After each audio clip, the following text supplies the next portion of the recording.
방언과 예언에 관하여 쭉 정리를 하고 있는데, 이제 고린도 교회에 이제 어떤 문제가 있었냐면, 고린도 교회는 은사가 아주 풍성한 그런 교회였죠. 사도 바울의 이 사역의 특징이기도 합니다. 사도 바울의 사역은 말씀으로 양육함과 동시에 은사를 상당히 강조했고, 은사를 함께 임파테이션하는 그런 일들이 교회 안에 있었던 겁니다. 반면에 아볼로는 이 은사주의자가 아니었습니다. 이제 나중에 브리스길라와 아굴라로 인하여 성령을 받긴 하지만 그는 철저히 말씀 중심의 사람이었습니다. 굳이 나눈다면 이 바울은 지금 현대 교회의 이 오순절 계통의 교회와 조금 더 비슷한 교회였고, 그런 성향이 있었고, 물론 지금 그 오순절 교회와 똑같진 않았습니다. 그럼에도 불구하고 말씀 사역을 굉장히 강조했었으니까요. 반면에 이 아볼로는 지금 아주 말씀 정통을 강조하는 장로교 교단과 거의 비슷한 형태입니다. 그런데 문제는 뭐였냐면, 바울에 의하여 세워진 이 고린도 교회가 바울이 떠나간 다음에 그 은사를 주체할 수 없다 보니까 어떤 현상이 생겼냐면, 예배 가운데에 예배의 질서들이 사라지기 시작했다는 겁니다. 예배는 질서가 있어야 하는데 질서가 어떻게 사라졌는가, 또 그 질서는 어떻게 세워야 하는가를 보겠습니다. 26절, 그런즉 형제들아 어찌할까, 너희가 모일 때에 각각 찬송시도 있으며 가르치는 말씀도 있으며 계시도 있으며 방언도 있으며 통역함도 있나니 모든 것을 덕을 세우기 위하여 하라라고 얘기합니다. 그러니까 모일 때 곧 예배할 때를 얘기하는 겁니다. 예배할 때마다 무엇이 있어야 한다? 찬송이 있어야 한다라는 겁니다. 찬송. 그러니까 이때 당시의 찬송은 이 시편이 대부분이었습니다. 시편이 대부분이었고, 그 시편을 유대인들이 그 시편을 가지고 노래했던 것들을 가져다가 찬송했었습니다. 그러니까 시편은 구약의 찬송가죠. 지금은 곡조는 잊어버리게 되고 사라지고 가사만 남아 있지만, 이 시편은 구약의 찬송가입니다. 그 찬송가를 초대교회는 즐겨 불렀다라는 겁니다. 그게 예배의 중요한 이 하나의 이 요소였던 것이죠. 그래서 우리가 모여서 예배할 때마다 찬송하는 이유가 이런 전통입니다. 이건 초대교회뿐만 아니라 유대교의 그 시나고그 시절에서도 이런 찬송의 전통들이 교회에 뿌리를 두고 있는 겁니다. 찬송하라, 여호와의 종들아 찬송하라라고 말하고 있는 바가 예배 가운데 이루어지는 것이죠. 그리고 예배 가운데는 가르치는 말씀도 있다. 그러니까 이렇게 설교하고 또 하나님의 말씀을 깨닫게 하는 이런 것이 예배 가운데 일어나고 있다라는 겁니다. 초대교회 때의 예배 때 그 선포되어지는 말씀을 이 설교라고 얘기하지 않고요, 가르치는 말씀이다라고 얘기하고 있는 겁니다.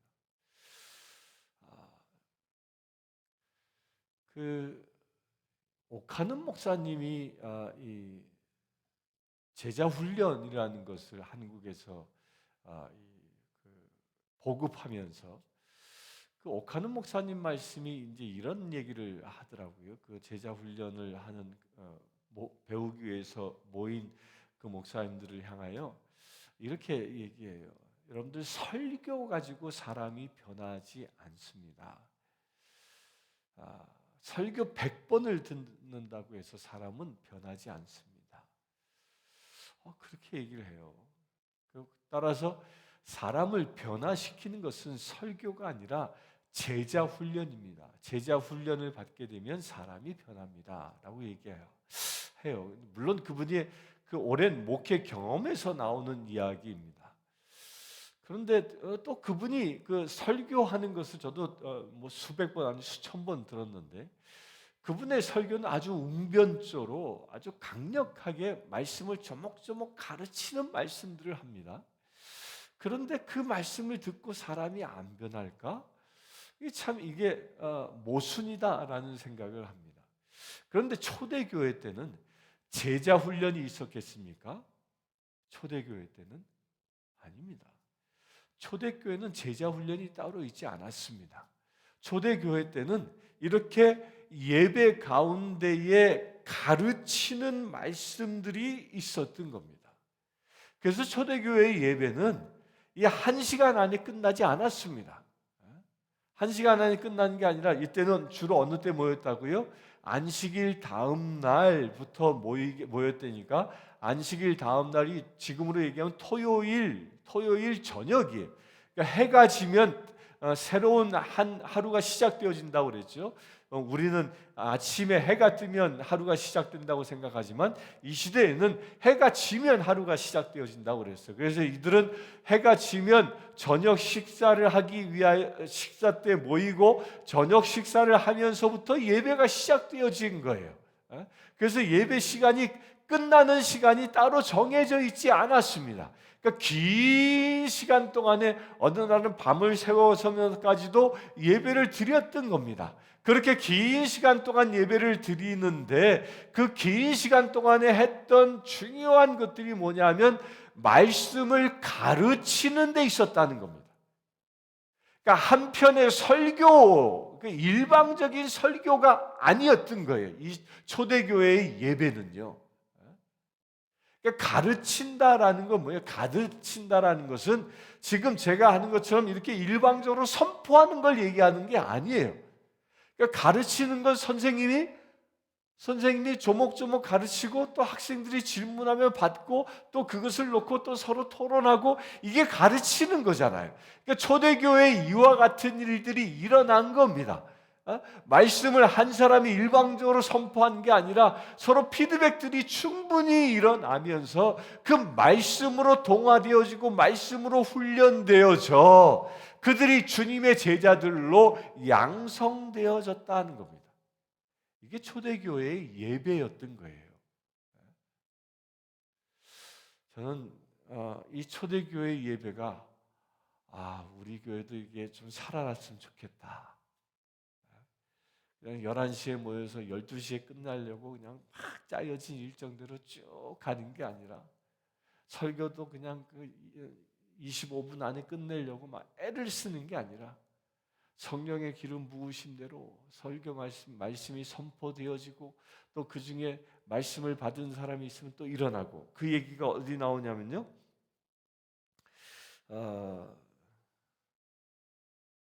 31절에 너희는 다 모든 사람으로 배우게 하고 모든 사람으로 권면을 받게 하기 위하여 하나씩 예언을 할 수 있느니라.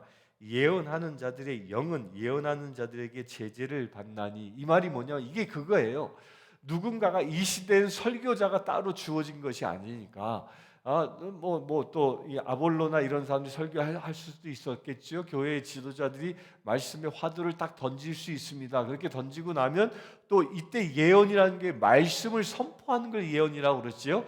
그런 말씀을 듣다가 또 어떤 한 사람이 뚝 일어나서 하나님이 나에게 이런 말씀을 하십니다라고 말씀을 또 선포하고 또 그 말씀을 쫙 선포하다가 어느 동안 한 사람이 또 일어나서 저는 그에 대한 말씀을 하나님이 이렇게 감동을 주셨습니다. 또 선포하고 이게 계속 릴레이로 이어지고 있는 상황을 두고 말하고 있는 겁니다.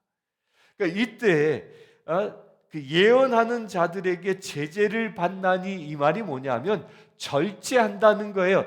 내 말만 계속 하는 게 아니라 내가 말씀을 전하다가 또 다른 사람에게 영감이 임하면 내가 그것을 절제하고 다른 사람에게 임한 말씀을 내가 경청하고 또 이것이 계속 릴레이처럼 이어져 나가는 이런 말씀의 분위기를 두고 얘기하는 겁니다. 이런 말씀을 실제로 예배 가운데 하고 있는 곳이 한국의 강원도 황지에 가면 예수원이라는 곳이 있습니다. 거기는 그 성공의 대천덕 신부님께서 만든 이 가족 수도 공동체입니다. 저도 한국에 있을 때 종종 그곳에 가는데 그곳에서 예배할 때 보면 이렇게 예배합니다. 대천동 신부님이 살아계실 때에도 말씀을 혼자 다 하지 않으세요. 그냥 그날 주어진 본문을 읽고 대신부님에게 임하신 말씀이 있으면 그걸 그냥 선포합니다. 그리고 선포하고 나면 또 그 중에 누가 또 말씀에 감동이 있으면 저는 이 말씀이 내 마음에 이렇게 옵니다라고 또 그 말씀을 전합니다.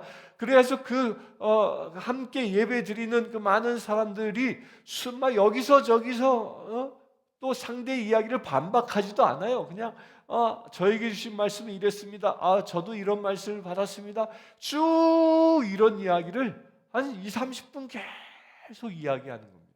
근데 놀랍게도요, 그렇게 각자 여러 사람에게 주어지는 말씀들을 쭉 보면 한 성령님이 여러 사람의 입을 통하여 설교하고 가르치고 있음을 깨닫게 됩니다. 아주 일목요연하게 말씀하십니다. 이게 초대교회에 있었던 겁니다. 그런데 문제가 뭐냐면 이제 이렇게 서로가 제재를 하고, 그러니까 스스로 절제하면서 바튼을 이어받아야 하는데 어느 순간 이걸 오버하기 시작한 거예요. 나에게 주어진 말이 전부야. 내 말이 더 중요해. 그러니까 내 말 들어야 돼. 다른 사람이 말할 수 있는 기회를 빼앗아 버리고 누군가가 말을 독점하기 시작하는 이런 일들이 일어난 겁니다. 어떤 사람은 말을 하면 그냥 끝도 없이 얘기하는 사람이 있죠. 말을 끊기도 참 어렵게, 그냥 한국말의 특징이 뭡니까? 한국말의 특징이 이 동사가 저 끝에 가잖아요. 그러니까 어떤 사람 말하는 거 보면 A4 용지 한 페이지 정도가 되니까 한 문장으로 얘기하는 사람들이 있죠. 그냥 그렇게 얘기해 나가면 말을 끊을 수 없는 이런 것들을 제재, 곧 절제하라는 거죠. 절제하라. 그런 일들이 교회 안에서 절제로 이루어져야 한다는 겁니다. 방언도 마찬가지고요. 27절을 보면 만일 누가 방언으로 말하거든 두 사람이나 많아야 세 사람이 차례를 따라하고 한 사람이 통역할 것이요. 그러니까 방언으로 기도합니다. 예배 가운데 방언을 기도해요. 그런데 방언으로 기도할 때는 그냥 모여서 우리 기도합시다. 와카야라 샬라마라라 막 이렇게 막 떠들면서 한꺼번에 와 기도하지 말라라는 거예요. 방언은 하나님과 나와의 1대1의 관계 속에서 하는 기도입니다. 그 기도이기 때문에 하나님과 나와 1대1의 골방에 들어가 기도할 때 방언 기도는 굉장히 유용합니다. 그런데 공중 예배를, 회중 예배를 드릴 때에는 때에 방언을 굳이 해야 한다면 그때 통역의 은사가 있는 사람과 더불어 하라는 겁니다. 내가 방언을 하는 사람이 방언도 하고 통역도 한다면 방언으로 기도하고 통역도 하면서 함께 기도에 초점을 맞추라는 거예요. 그러니까 중구난방하지 말라는 겁니다. 그리하여 기도가 한 목소리로 하나님께 드려질 수 있도록, 그리하여 모든 회중들이 누군가가 일어서서 방언으로 기도하면 그것을 통역하여 모두가 다 합하여 함께 이해하여, 방언을 받은 사람이든 그렇지 않은 사람들이든 간에 거기에 참여한 사람은 초신자이든 아니면 성숙한 그리스도인이건 간에 모든 사람들이 알아듣고 아멘으로 화답하며 합심하여 하나님께 드릴 수 있는 기도를 드려야 한다는 겁니다. 이게 통역의 은사. 그러니까 중구난방으로 하지 말라. 교회 안에 질서가 있어야 한다는 것이 이것입니다. 그래서 28절에 만일 통역하는 자가 없으면 교회에서는 잠잠하고 자기와 하나님께 말할 것이요. 그러니까 통역한 자가 없으면 교회 공중 예배 때는 말하지 말라는 거예요.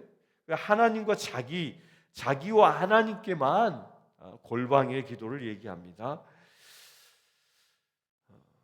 또한 29절에 예언하는 자는 둘이나 셋이나 말하고 다른 이들은 분별할 것이요. 예언할 때도 마찬가지입니다.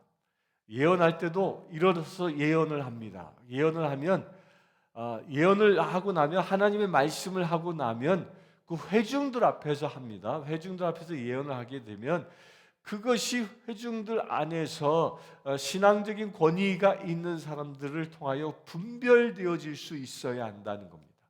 그러니까 이건 뭘 얘기하냐면요, 누군가가 하나님께서 나에게 이런 감동을 주셨습니다라고 말씀을 쭉 선포하면 그것이 교회 안에 원로들을 통하여 맞습니다, 그것은 하나님이 주시는 말씀에 근거한 올바른 말씀입니다라고 분별할 수 있는 텀을 가지라는 거예요.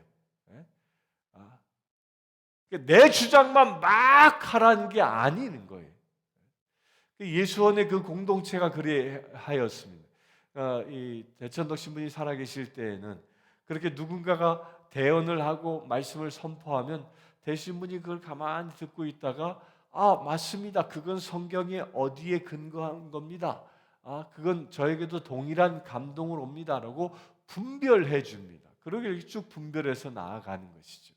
근데 그렇게 되면 사단이요, 그렇게 누군가가 영적인 권위를 가지고 분별하면 사탄이 역사하지 못하는 겁니다. 사탄은요, 아와 어가 다르듯이 말을 잠깐 비꼬아서 사람들로 하여금 말씀으로 인하여 실족하게 하는 겁니다. 한 예가 선악과를 따먹는 그 유혹에서 나오지 않습니까?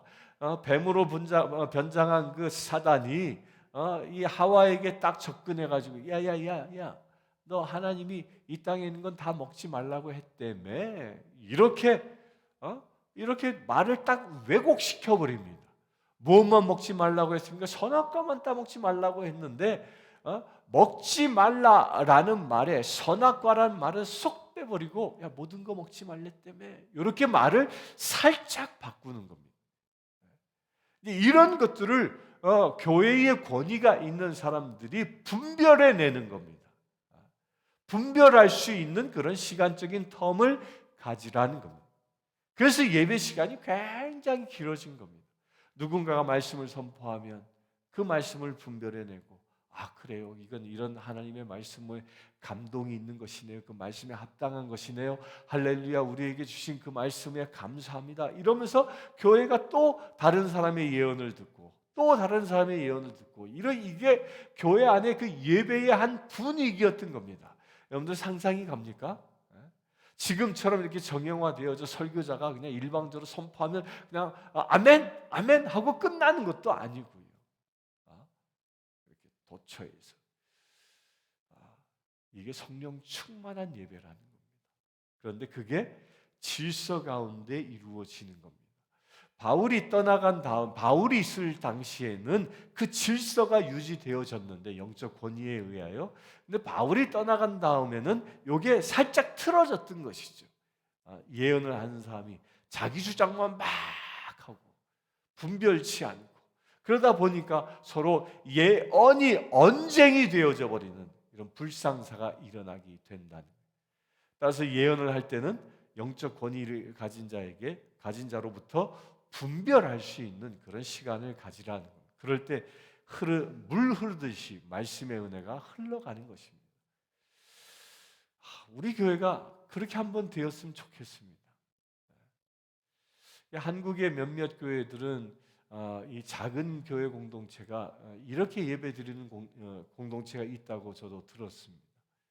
그런 교회들은 예배 시간이 보통 3시간, 4시간 드리는데 3, 4시간 동안 이렇게 회중들이 많이 모이진 않아요. 그런 보통 한 100명 미만의 성도들이 모여가지고 그렇게 예배하는 거예요. 예배하다가 방언으로 기도하다가 통변하고 또 예언하고 말씀이 주어지면 선포하고 또 그걸 함께 나누고 또 주어진 말씀에 따라서 기도하고 찬송하고, 이걸 쭉 그냥 시간을 정해놓지 않고 3시간이 됐던 4시간이 됐던 걸 쫙 해나가요. 참 아름답지 않겠습니까? 예배 시간에 와가지고 나 오늘 오후 1시에 골프 약속 있는데 빨리 예배 끝나야 되는데, 이런 생각 아예 안 하는 겁니다. 예배에 온전히, 주일은 온전히 예배 드리는 날이야. 예배에 온전히 올인하고 그 예배 안에서 힐링이 일어나고 치유가 일어나고 대언이 일어나고 이런 일들이 풍성하게 일어나는 겁니다. 초대교회 그랬던 겁니다.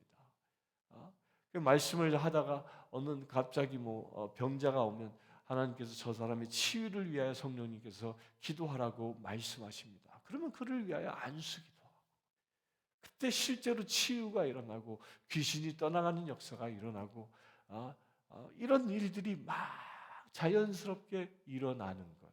그 성령 하나님이 온전히 예배를 주관해 나가시는 어떤 틀과 형식에 묶인 것이 아니라 성령 하나님이 온전히 주관해 나가시는 그런 예배가 이 초대교회에 드려졌다라는 겁니다. 그래서 방언도 예언도 함께 일어나는 아름다운 모습인 것이죠. 우리 교회도 그런 예배가 일어나기를 꿈꿔봅니다. 지난 오순절 날 한 번 딱 그렇게 예배를 드려본 적이 있습니다. 시간을 정해놓지 않고 한 2시간 정도 예배가 되어졌는데요.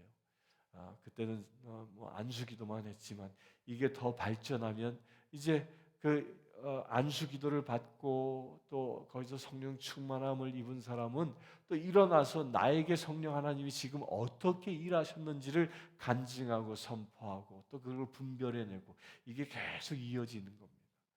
충분한 시간을 가지고 그런 일들이 일어날 수 있게 되길 바랍니다. 그래서 30절에 만일 곁에 앉아 있는 다른 이에게 계시가 있으면 먼저 하던 자는 잠잠할지니라. 이게 바로 그 얘기를 하고 있습니다. 33절 하나님은 무질서의 하나님이 아니시오 오직 화평의 하나님이시라.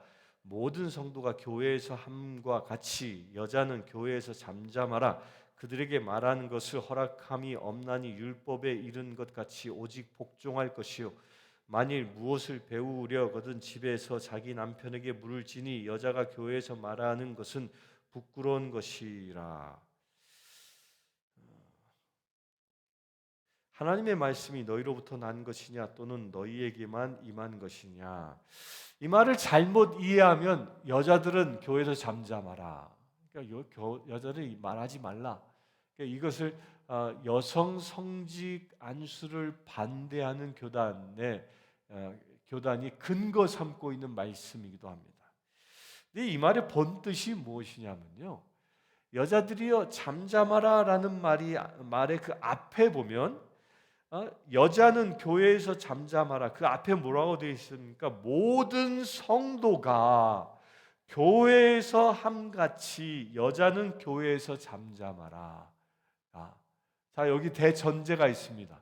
모든 성도, 그러니까 교회 안에 있는 모든 성도들이 뭐 한 거예요? 잠잠했다라는 거예요. 여기서 이 잠잠하다라는 말이 뭘 얘기하는 거냐면요. 소문에 휩쓸리지 아니한다라는 거예요. 조금 더 직설적으로 얘기하면 이겁니다. 이게 뒷담화하지 않는다라는 거예요.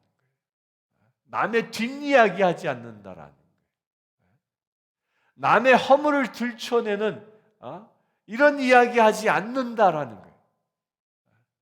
입만 열면 그냥 남의 허물을 이야기하고 공격하고 비방하고 흉보고 이런 것에 대하여 잠잠하라라는 거예요. 특히 성도 무리들 가운데에 남의 이야기를 즐겨 말하기 좋아했던 사람들이 남자보다 여자들에게 더 많은 그런 일들이 일어났기 때문에 여기서 여자들이여라고 굳이 찍어서 얘기하실 뿐이에요. 근데 그 대전제가 뭐예요? 모든 성도.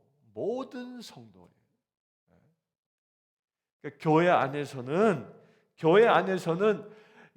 방언과 예언의 말씀 외에 이런 세상 사람들이 즐겨하는 그런 험담들을 입에 담지 말라는 거예요. 제가 한 교회에 부임해서 갔는데 참 그 교회가 굉장히 어려웠습니다. 굉장히 어려운 교회. 한때는 문까지 닫았었던 그런 교회였는데, 그러니까 이제 얼마 남지 않은 신자들이 이제 교회의 명맥을 유지하고 있었어요. 근데 교회 그 한 방에 제가 밖에서 들으니까 막 그냥 웃음소리가 만개하고 막 배꼽이 터져라 막 이 웃어대는 박장대소하는 소리가 창밖으로 막 들려오는 거예요. 그래서 무슨 일인가 하고 문을 열고 싹 들어갔는데 갑자기 찬물을 끼얹는 것처럼 조용해지는 거예요. 아유, 이렇게 막 신나게 웃다가 왜 이렇게 조용해졌어요? 그랬더니 아유, 나가세요. 지금 여기 목사님 있길 자리 아니니까 나가시라고. 그래서 떠밀려서 나왔어요. 떠밀려서 나왔는데 그때 그렇게 웃고 떠들었던 내용이 뭐였느냐 하면 음담패설한 거예요. 아줌마들이 모여가지고 그냥 음담패설에 막 배꼽을 잡고 웃어요. 그 교회가 망하는 겁니다.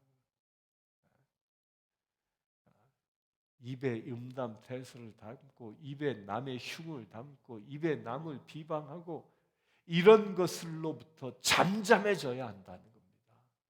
우리의 입은 그렇게 세상의 허물을 들춰내고 고발하는 그 사단의 입이 아니라 하나님의 말씀인 예언과 하나님의 언어인 방언으로만 충만해야 한다는 겁니다.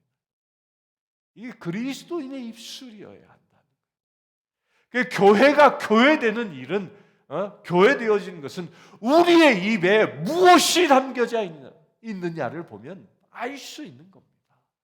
그래서 우리 교회 같은 말, 같은 마음, 같은 뜻을 품으라고 말씀하신 이유가 여기에 있는 것이죠. 여러분들 누군가에게 아픔이 있고 서름이 있고 상처 있습니까? 입에 담지 마십시오. 잠잠하라. 오직 복종하라.